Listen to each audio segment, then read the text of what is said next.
proxy war, as I will put it. You know, people don't really know what is happening in Niger.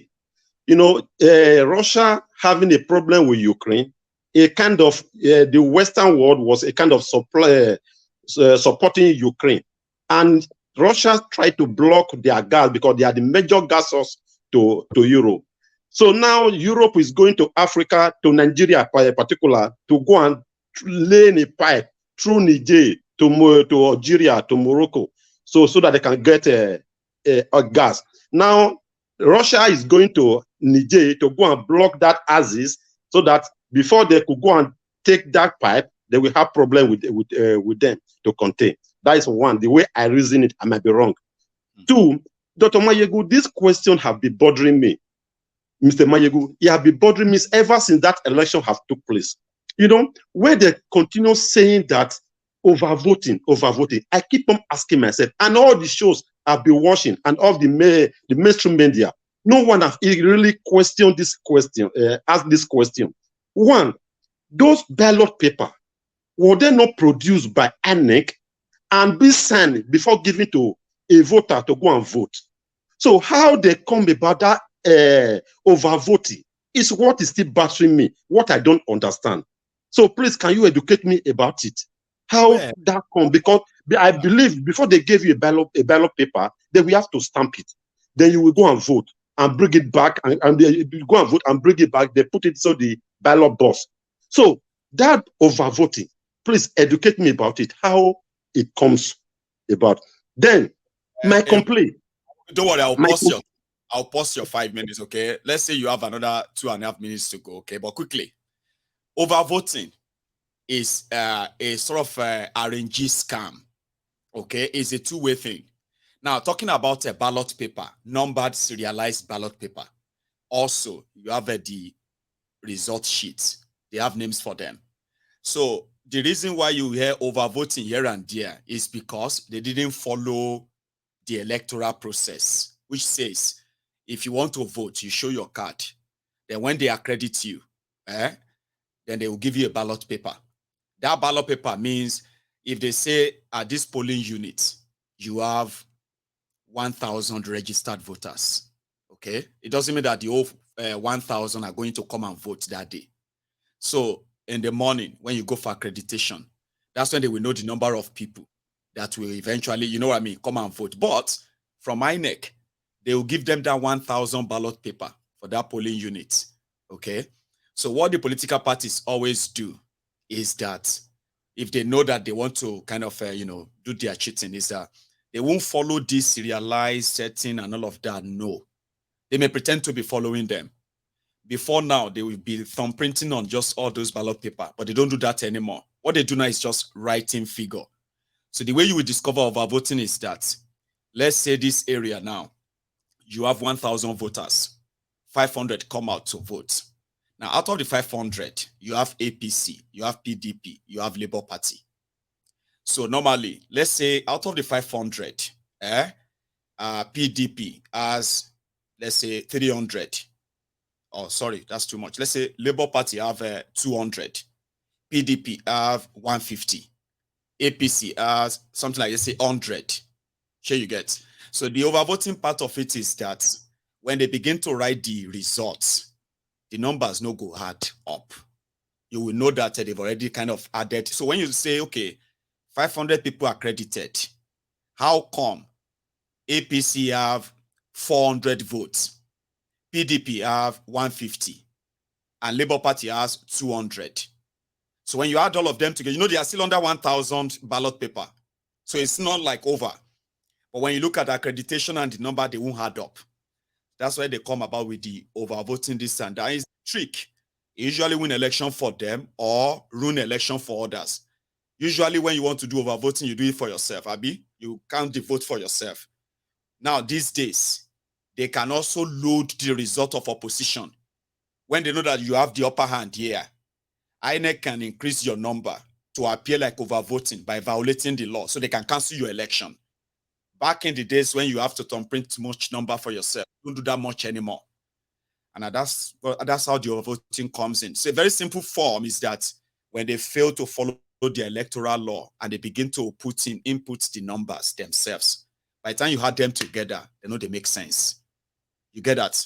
Because by the time you say, okay, now bring out the voters that use the ballot paper, you realize that accredited voters are 500. The total number of votes is 800. Who are those 300 that use the ballot papers? Because they were never accredited. That is overvoting. You have your 2 minutes, sir. Yeah, thank you, bro. Thank you. I understand perfectly. But I was trying to say that it is the INEC people. It is the INEC that are doing the overvoting, not really by the voters. It is the INEC that is the scam. Okay, I understand. Then, Mayegu, please, I want to lay a complaint. I'm just more than 50 now, age. I can tell you since I was born till date. My village, my local government, till now we don't have light. We don't have at this time of age.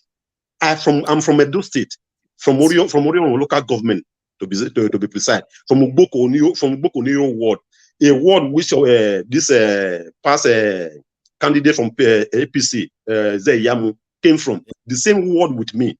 You understand? Even recently, I have to organize my community, people living in diaspora, to go and build a secondary school, renovate a secondary school, be built 40 years ago without renovating. So we have to organize ourselves to go and renovate the secondary school. Now the primary school is falling down. We have no light, we have no road, Benin Abraka Expressway. So just imagine, after 50 years of my age, we still don't have light. My brother, I don't really know where to cry to. So this is the reason why I'm somehow excited to be in this program tonight. I believe so many people will hear my voice tonight, that Orion local government still have no light, apart from Odubu, where the village from Odubu came from, which is Romere and Onigbe. Apart from that two villages in Orion, then this where they have oil in Oben. My brother, we have two oil locations in Orion. Today we don't have light. There is no light. No light. Can you imagine? You are yourself. So which means since you were born, right? Yes. You probably just witnessed. Now, let me ask you, sir, right? Was there kind of like electricity there before something happened that they just didn't give them light anymore? It was never there. It was never there. It was never there. At the time of Oyegu, in 1990, there was. You've never seen electricity in your community ever, even till now, until you guys start coming together. If till now, still no light, but there is a wire, and pole. Okay, be done by Oyegu administration, which was 1990. Okay, Oyegu. Till now, I heard that when I was already in abroad, because I left Nigeria since 1999. I've been abroad. So at 2000, they said they light the light. You only light for just 2 months, and it went off till today. So they left the cable. Today, no light. And why there was that light? It was because of this man who happened to be EDDC chairman, which is Dr. Igarewa. So it happened that after that 2 months, the light was light. So the man have an accident when going to Abuja. He died along the line. So since then, that light went off till today. No light. Wow. No light. With us. And like you said, hopefully this will make a difference. Even if it's just for the sake of the children that are being born in that community. You are over 50 years of age and you've never witnessed that community with electricity in 2023. Yes. So even if for the sake of the children that are being born in that community, we hope this will make a difference. Thank you so much for sharing. Thank you, sir. And thank you, my panelists. I'm really, Mr. Show. Thank you very much, bro. Please continue your good work. Yeah. I've got you here as well. Right. Brilliant. So thank you so much for this.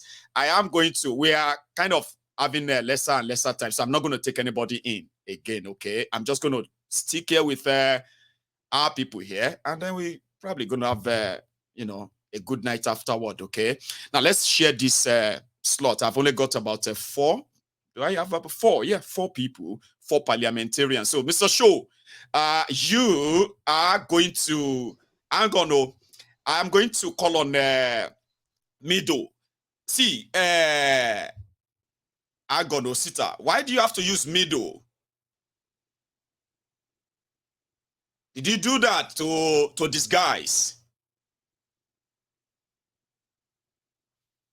So it's just middle.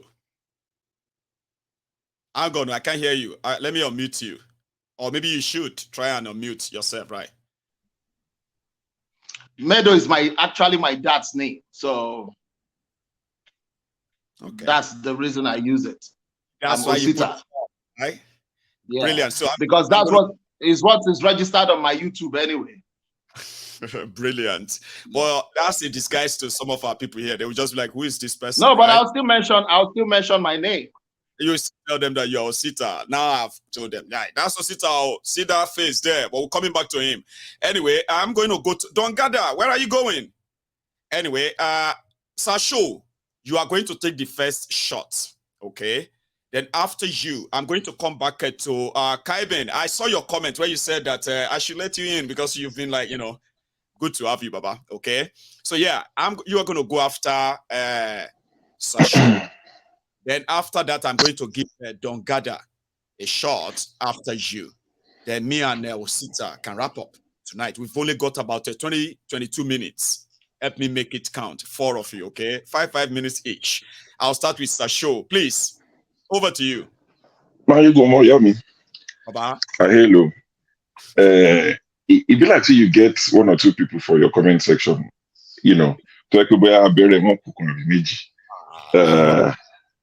Because I've seen some accusations in your comment section that I'm an Agbadorian. Out of everything you can accuse me of, you accuse me of being a Tinubu supporter, as in that's the worst insult of all. And for those who don't know me, that are reading the comment, usually have about 3,000, 4,000 watching you. They will run with that and label me as a Tinubu supporter. In fact, on Damage's show, where most of them see me, I've been accused of being an Omo Ali. The thing that they accuse Yoruba people of when you don't support Tinubu. So I don't know where this part. Yeah, might quickly add something to that one. Sometimes we have all these people who are in a way, uncontrollable, right? But I can imagine what it feels like when people, when you turn left, because you are Yoruba, right? You are accused of being, you are Yoruba. We know that's how Yorubas are doing.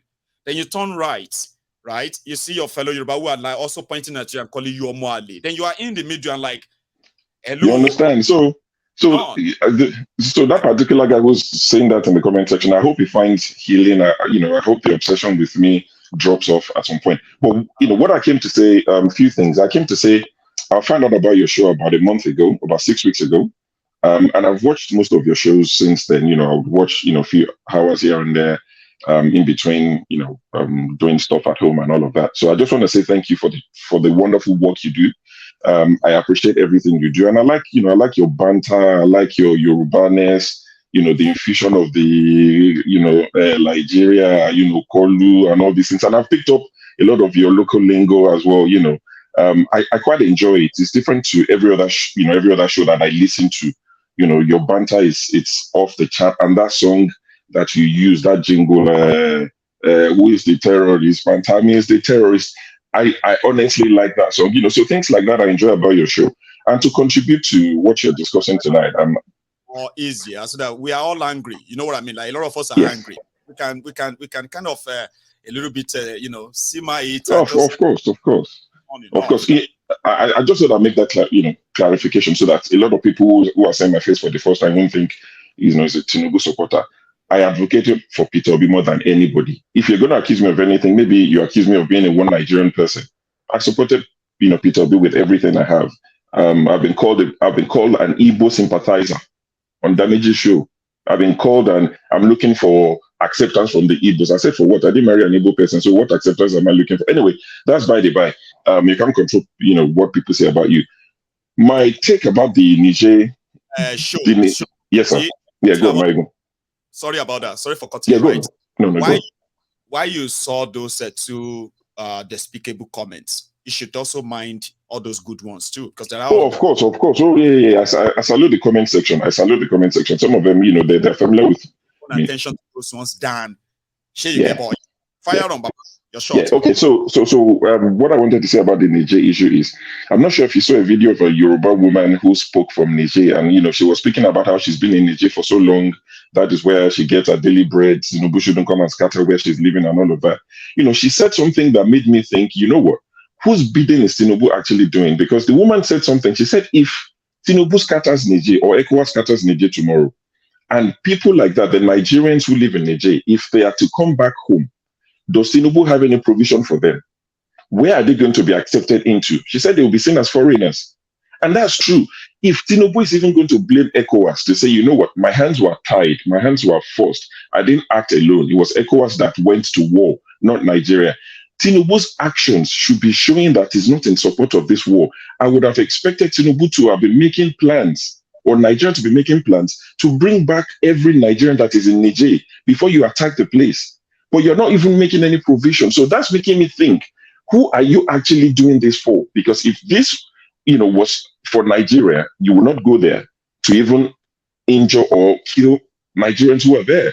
So at this point, you would have expected, we saw what happened in Sudan. Nigerians were stranded. We saw what happened in Ukraine. So we should have learned from this thing. So at this point, even if you want to, which nobody is supporting, you should be bringing Nigerians back at this point. And this is all pointing to Tinubu going to act for his own selfish interest. This is the problem I have with Nigerian leaders.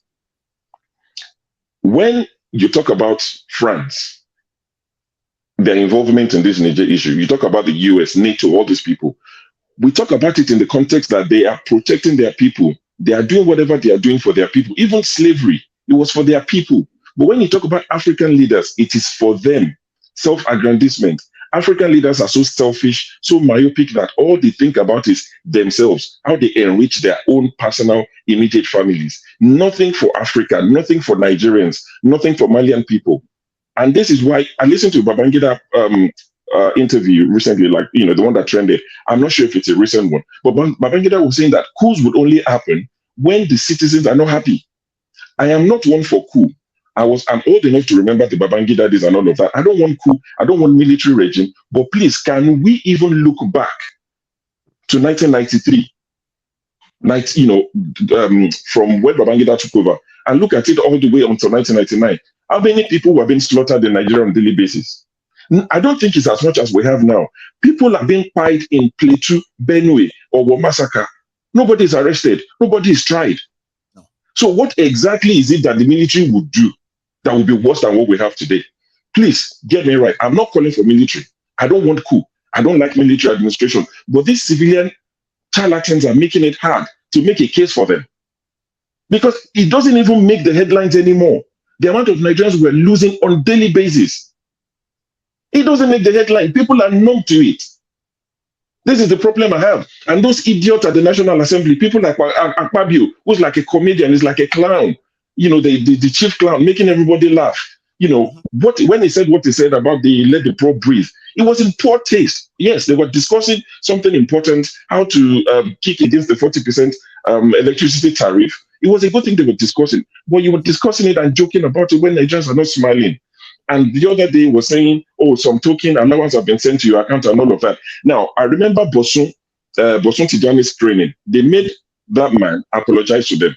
But you know that when they did all this charade they've done in the last 1 week, there are a lot of young Nigerians who will have tweeted and cursed them and called them morons and called them worse names because you're provoking the young people. So when they call you names in 20 years, that same person will not be standing before you. You will not say that person should apologize. Apologize for what?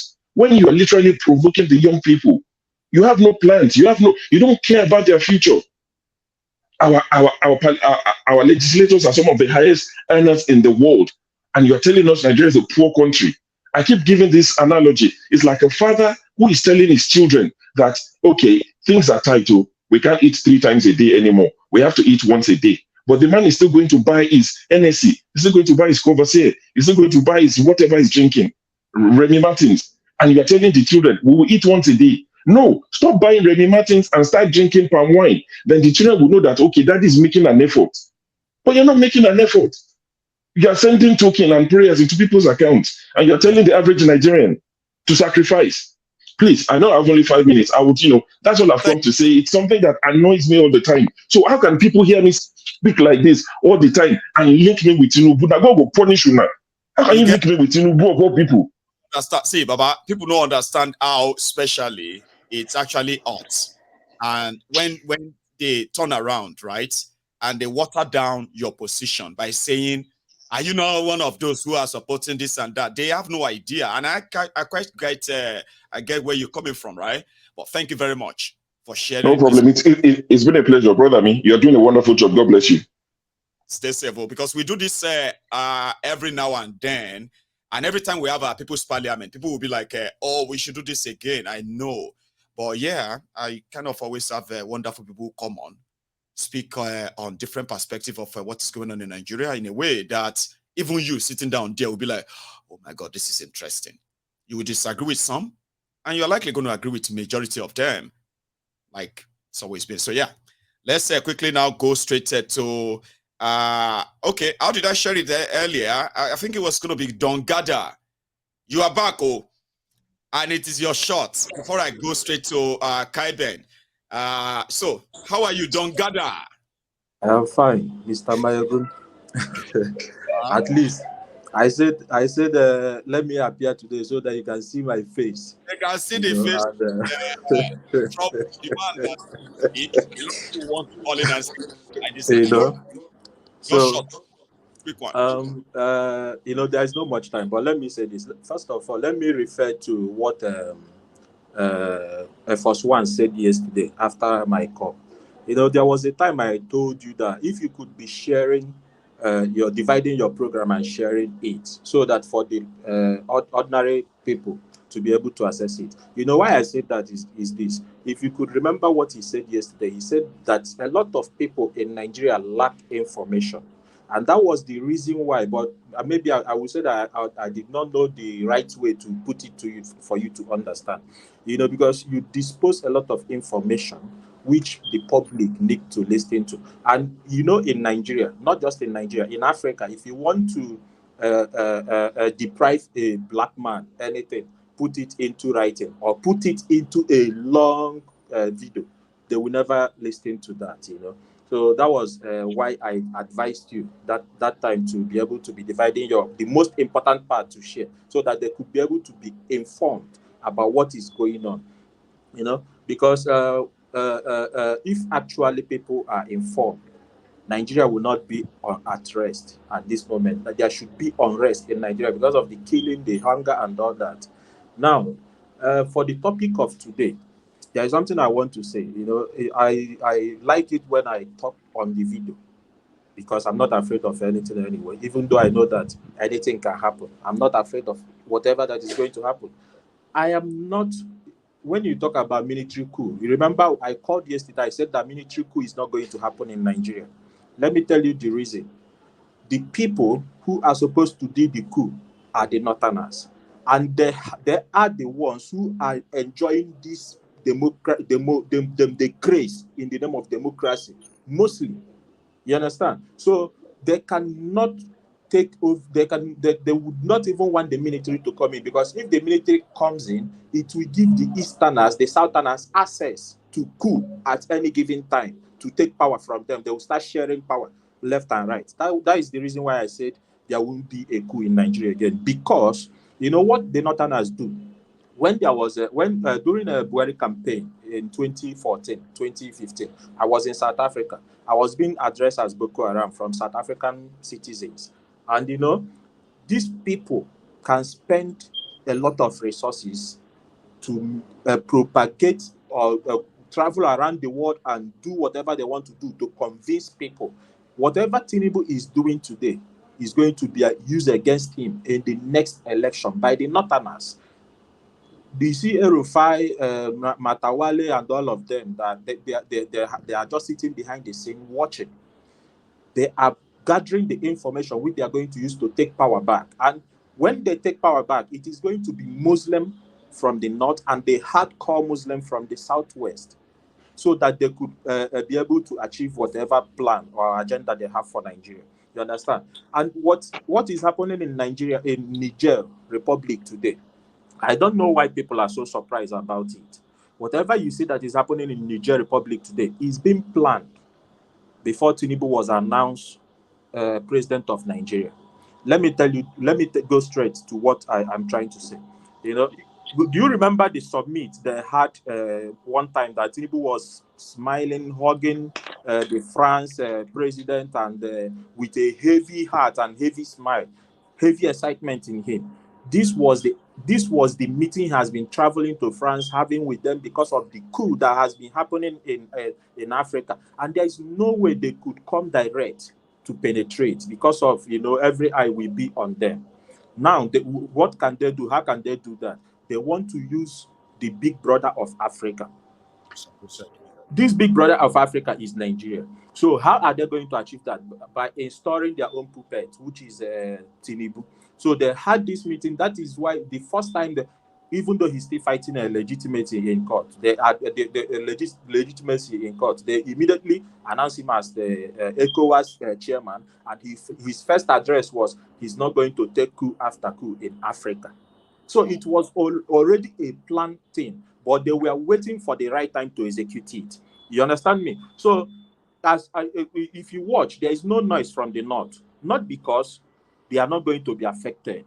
I want to tell you this: if this thing actually, if the Easterners were the one that actually have borders with this Niger, you would have seen Northerners larrying behind Tinubu that he should fight that war. That Easterners are fighting his government and all that. You would have seen such thing in the social media. You understand me? But they are happy because they are not happy because it is happening in the northern Nigeria. That is why you could see so many of their leaders coming out on social media saying a lot of things. Even when the terrorists are killing them in hundreds of their thousands, you cannot see such number of leaders condemning them in social media. Because the 95% of the leaders from the northern Nigeria are strongly behind the terrorism that is happening in Nigeria. How? These people, when the terrorism is going on, they were able to mine secretly. They were able to do whatever, steal whatever they can steal. They were able to extend their extremists, their religious extremists to the other part of Nigeria. Because when there is unrest in the north, some of them who lack knowledge of what is happening in their villages and cities would move down to the southeast and south. What are they coming to do? They will start establishing more mosques, more Islamic schools, and more. We start seeing more Islamic whatever around the cities. With time, when they want to do something, they used to take their time. They take a lot of time. It might take them 20 to 50 years, but they will achieve it. With time, you will start seeing Islamic, like a mosque, the way we see churches all over the street of Nigeria. So whatever that is happening in Niger today is already been planned and waiting for the time to execution. You understand? So do we actually have leaders? Do we actually have leaders in Africa? No, we don't. Look at that puppet from Uganda talking about how they have uranium, and some people came to mine it, and he told them no, it is there sleeping on the floor. As a leader, what are you doing? What is the purpose of electing you there? Is it not to make use of those resources? Why would you even wait for somebody to come from outside country to contract you to do those things? Can't you use the resources on ground and find researchers within your own continent that will execute those projects and make use of those mineral resources that will employ the citizens and give job to other African nations? That puppet, his son is the military chief of the country, so that is why he's able to be in power for that long. That is why when I called yesterday, I said let the war happen. You know why I said let the war happen? If the war happened, a lot of people who lack education of what is going on in Africa, what is going on in Nigeria, we start asking questions. Why is this fight happening? Now they will tell them that Niger used to make money in their country, send it to the bank in France, and we borrow it with interest, with a heavy interest when they want to use it. You will see some African people rising up. No, this will not happen. That is the reason why I support the war. Don't gather. You understand me? So I let me give other people a chance because I see there is no time because I have a lot more and more to You say. always I have see there is no much time, you know. You know you. Thank you very much for the ones you have been able to deliver tonight. Okay. Thank you very much. Next person and then to the last person, so we can call it a night. Thank Thank you. you very much, Mr. Mario. Have a good one. That said, John got down there is always downloaded. It never stops talking. There's so much to say. And I'm glad that he normally shared them with me or with all of us on Mayegun's Diary Political. Let's go straight to Sir Kevin. See, I don't understand. You are like in a dark place that we could barely see your face. But somehow I still got you admitted in. That's strange. Can you hear me, by the way? Sorry, you might need to unmute yourself. Let me see if I can do that for you. Hang on. Or have you done it? Yes. Oh, Sorry, you I have. can hear you. Yes, I so can hear you. now as well. Like in the car, maybe you should put the light on like that. But there you go.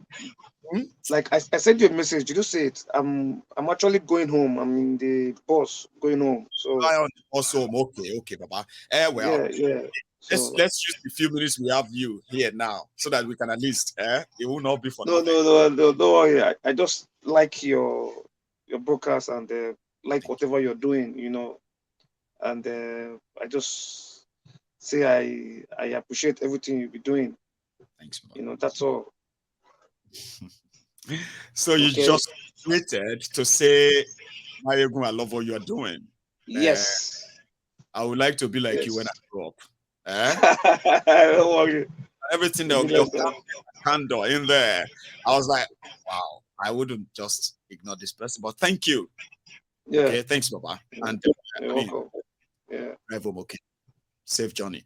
So meanwhile, maybe the next time when I have my guy around, it won't be on the bus home. Sometimes it can be like that. If you want to know those who love Mayegun's Diary Political that much, you are seeing some of them, okay? I've had someone that loves Mayegun's Diary Political so much, that they were watching Mayegun's live in their car and they had a crash. Imagine that. So she called in to tell me here, and I was like, no, don't do that, ma. I mean, like, please don't do that. I was like, Mayegun, you won't believe it. My customer sorted because I lost control. I was watching my. He goes, I'm glad you are alive to tell this story, but don't do that again. And she said, yes. I've had people who are going to be listening to they won't watch the video, just the audio, just me talking at the corner, and they are walking. So I hope one day I'll be able to say thank you to all of you personally. I know a lot of you want to see me personally as well. I say, Mayegun, well done. I want to say thank you to a lot of you too, in person. I hope you have that chance. One name. Yeah, one day the author, one day the number. One name. Oshishi Poranko. How are you, sir? It's good to have you and bless you for the good work you've done, you know. Thanks a lot for being there. I want people to realize something here. If Dr. Damages can come to your show and tell you that I watch you, you should know that a lot of people are watching you. I believe. And one thing that is synonymous to you is that you don't choose side. And even if you have to choose side, you've always chosen the truth. That's right. We know no one is perfect in life. No.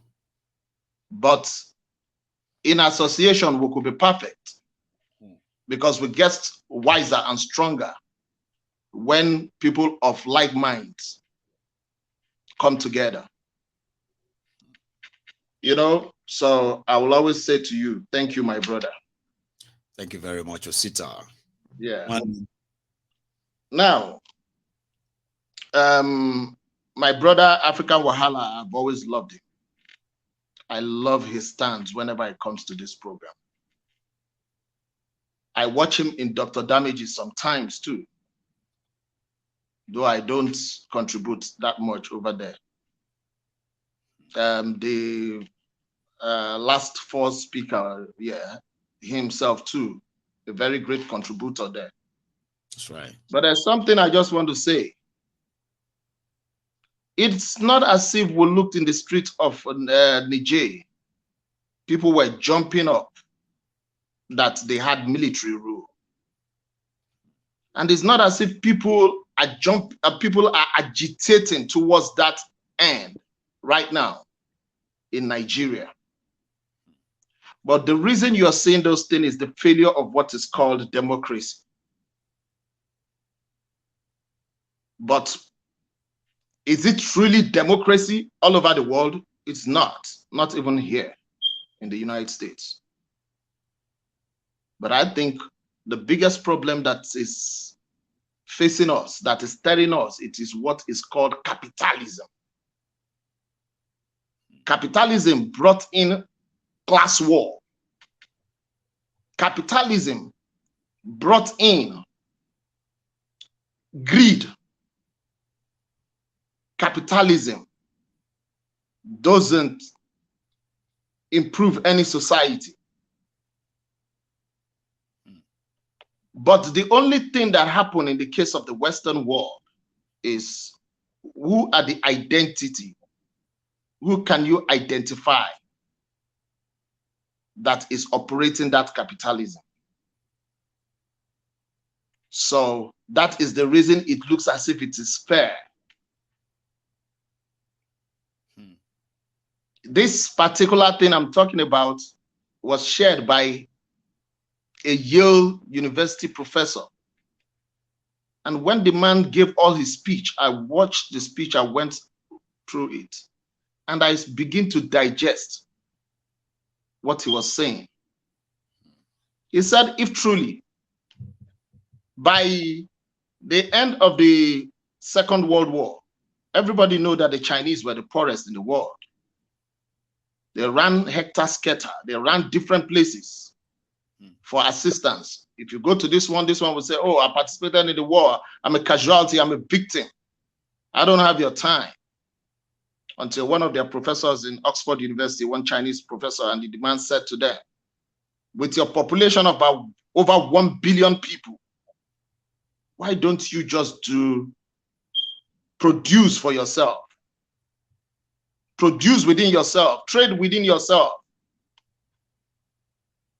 And the man predicted it, and the man got it right. That was the man's template they used, this particular communist regime. But they call them communism, but they are not totally communism. They mix both the capitalism and the communism together to get to where they are.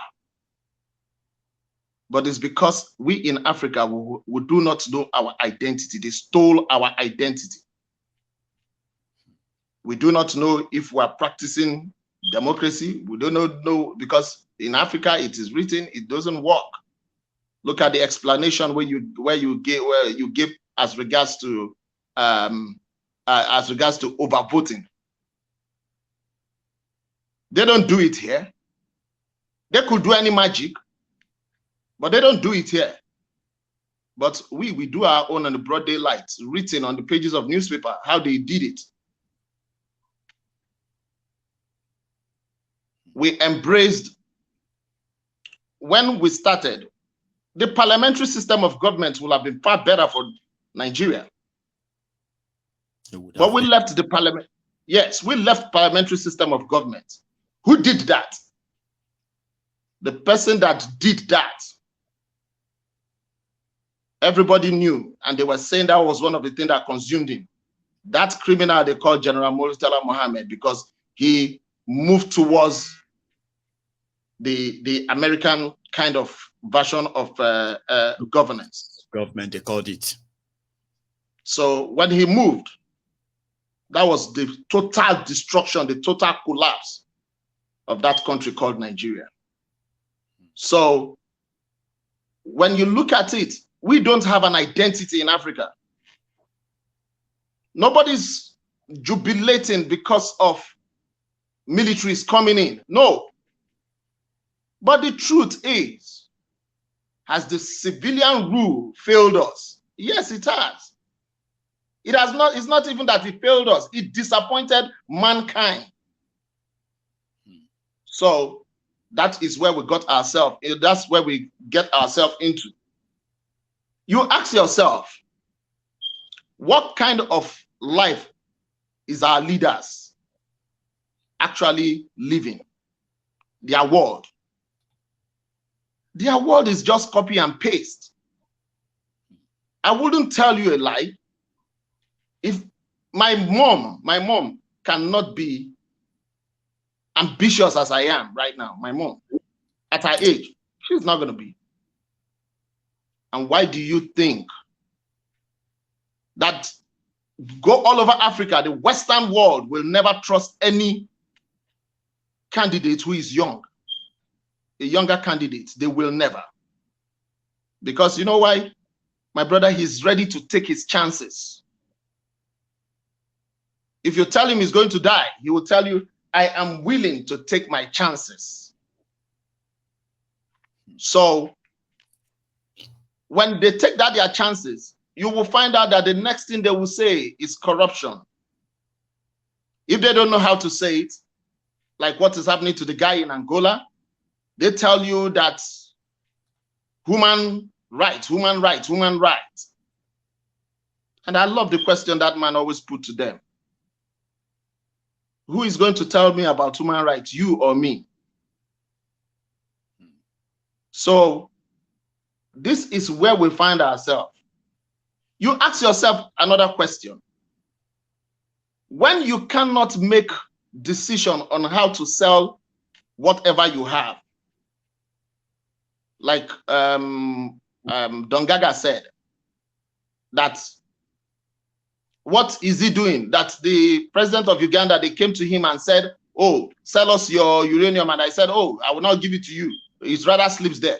But it's better than the one. That man is far better than the one that has not told Nigeria how much we are going to make, how much they are going to sell this gas to Europe.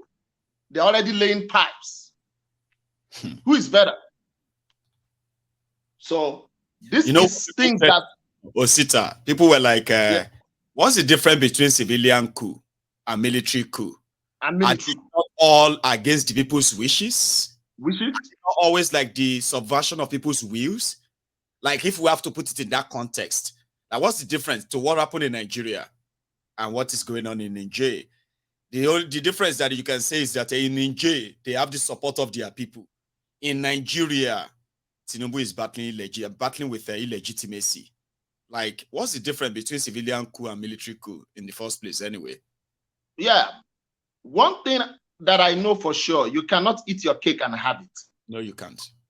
You can't. Anybody that thinks he can't do it, let him try. You see, this government in Nigeria, this regime, even if the courts don't take him out, he will face troubles. Trouble and troubles every day.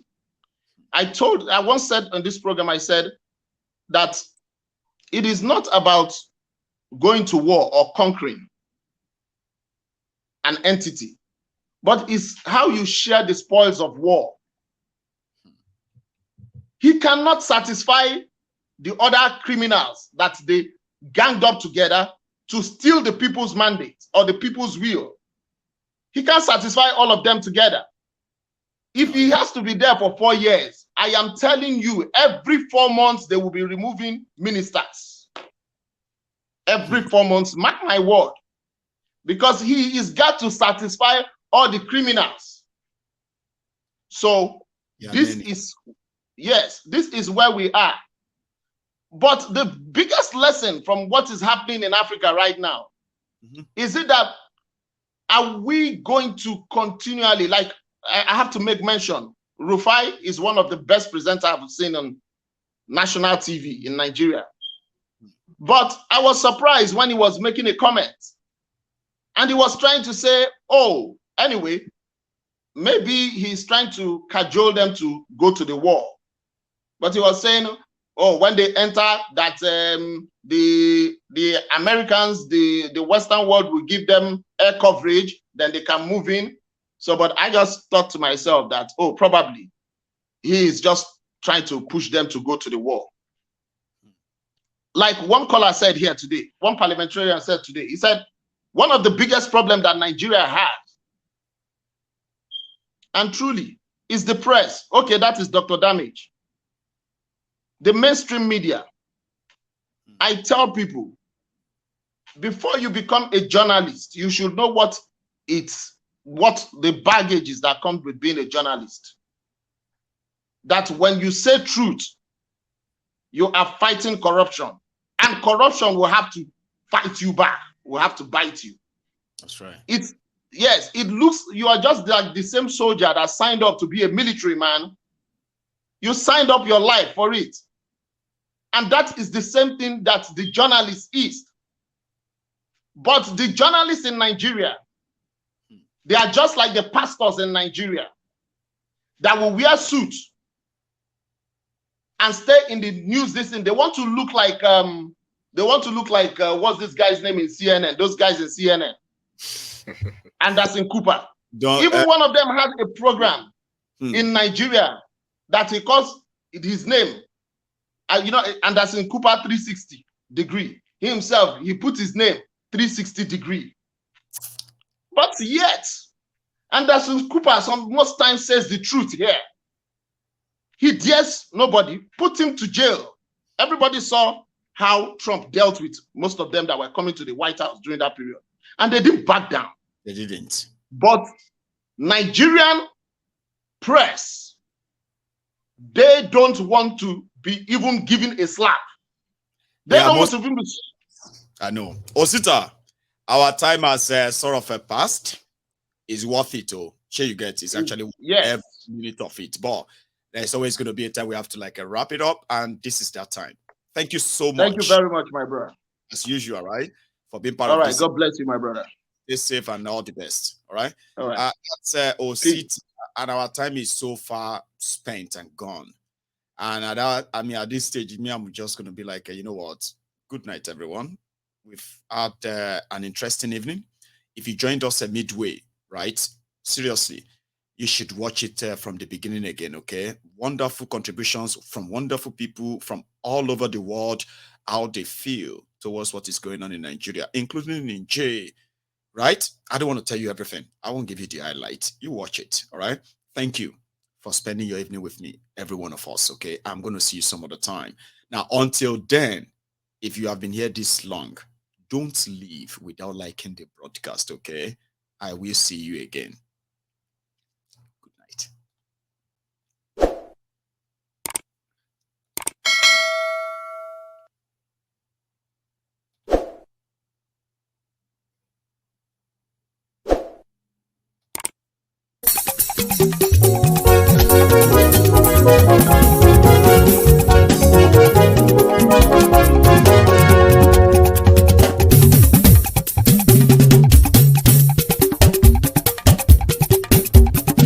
Mayegun làwa mọ̀ làmọ̀ tó dòdòdò. Mayegun Diary, Nayibi #1. Mayegun làwa mọ̀ làmọ̀ tó dòdòdò. Mayegun Diary, Nayibi #1. Mayegun ti dé o ọ̀rẹ́ ara ìlú. Mayegun Diary, Nayibi #1. Lórí Facebook, lórí YouTube. Mayegun Diary, Nayibi #1. Gbogbo bó ṣe ń lọ ni Mayegun já wa sí. Mayegun Diary, Nayibi #1. Àṣírí ọ̀jẹ̀lú kì í bò níbẹ̀ o. Mayegun Diary, Nayibi #1. Bó bá ṣe eré àní Mayegun máa wí. Mayegun Diary, Nayibi #1. Ó sì tún ṣe eré wàá gbọ́ níbẹ̀ o. Mayegun Diary, Nayibi #1. Mayegun Diary politico. Mayegun Diary, Nayibi #1. Godfatherism kò sí lọ́rọ̀ Mayegun. Mayegun Diary, Nayibi #1. Ẹ farabalẹ̀ sẹ́ o kẹgọ́rọ̀ lẹ́nu o. Mayegun Diary, Nayibi #1. Àní Mayegun làwa mọ̀ tó dòdòdò. Mayegun Diary, Nayibi #1.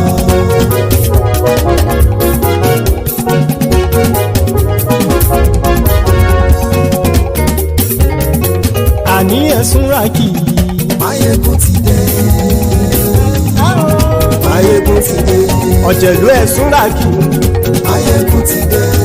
àní ẹ̀sùn ràkì Máyégún ti dé. lórí Facebook Máyégún ti dé. àní ẹ̀sùn ràkì Máyégún ti dé. lórí YouTube Máyégún ti dé. àní ẹ̀sùn ràkì Máyégún ti dé. bọ́ bàbá gbé wúrẹ́ Máyégún máa wí. àní ẹ̀sùn ràkì Máyégún ti dé. jíjó ìgbádìyẹ Máyégún máa wí. àní ẹ̀sùn ràkì Máyégún ti dé. pẹ̀sìdó bá rúfin o Máyégún máa wí. àní ẹ̀sùn ràkì Máyégún ti dé. kí gómìnà kówó jẹ Máyégún máa wí. àní ẹ̀sùn ràkì Máyégún ti dé. ọlọ́pàá tí ń darí bá Máyégún máa wí.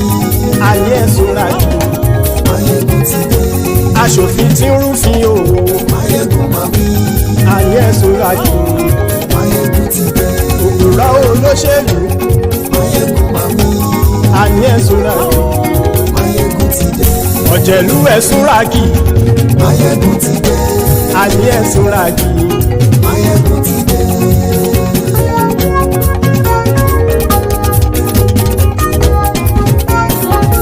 Máyégún ti dé gbogbo ọ̀jẹ̀lú ẹ̀sùn ràkì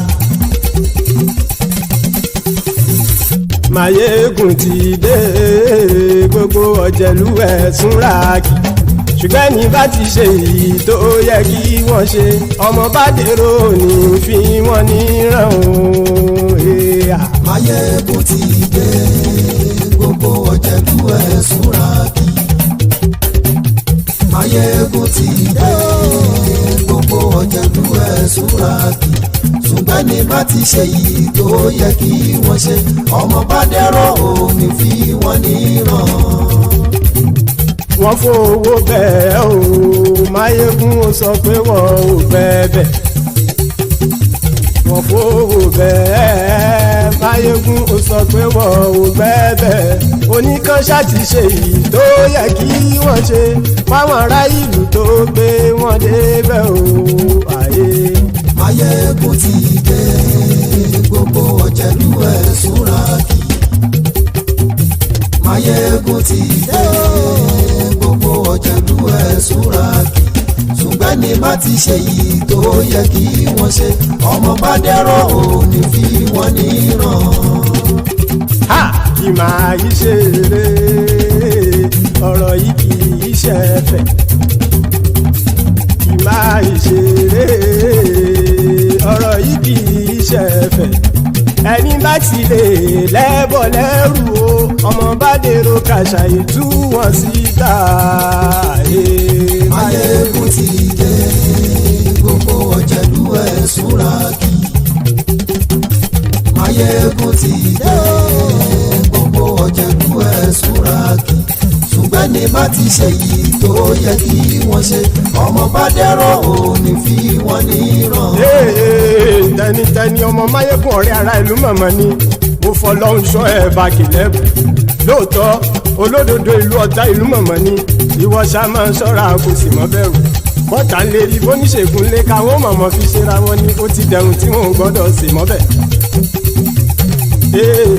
èèpo ọ̀bọ lọmọ bá dérò tàjẹ́ ò gbọ́dọ̀ jẹ́ ó ti jọba lórí àbínú ẹni kò sì mọ́ bùyà àìsíwọ́lu ní ẹnìkẹ́ ìgbódì ẹyin lábàrá o ó kó ẹni tó bá dán wò á kàmù. Máyégún ti dé gbogbo ọ̀jẹ̀lú ẹ̀sùn ràkì. Máyégún ti dé gbogbo ọ̀jẹ̀lú ẹ̀sùn ràkì o ẹni bá ti ṣe yìí tó yẹ kí wọ́n ṣe ọmọ bá dèrò òní fi wọ́n níran o. Máyégún ti dé. Gbogbo ọ̀jẹ̀lú ẹ̀sùn ràkì. Máyégún ti dé. Gbogbo ọ̀jẹ̀lú ẹ̀sùn ràkì. Ṣùgbọ́n ní bá ti ṣe yìí tó yẹ kí wọ́n ṣe ọmọ bá dẹ́rọ̀ òní fi wọ́n níran.